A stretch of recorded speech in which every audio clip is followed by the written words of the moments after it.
नमस्कार दोस्तों। India versus England test series से पहले पूर्व कप्तान सौरव गांगुली ने टीम सिलेक्शन को लेकर बड़ा सवाल उठाया है।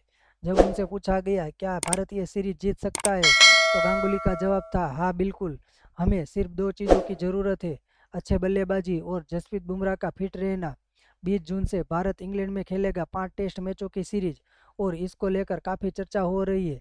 गांगुली श्रेयस अय्यर को टीम में शामिल न किए जाने से नाखुश है। उन्होंने साफ कहा है कि अय्यर ने पिछले एक साल में शानदार प्रदर्शन किया है और उन्हें इंग्लैंड दौर के लिए मौका मिलना चाहिए था। गांगुली ने इंटरव्यू में कहा, श्रेयस दबाव में रन बना रहे हैं, शॉर्ट बॉल को भी बेहतर खेल रहे हैं।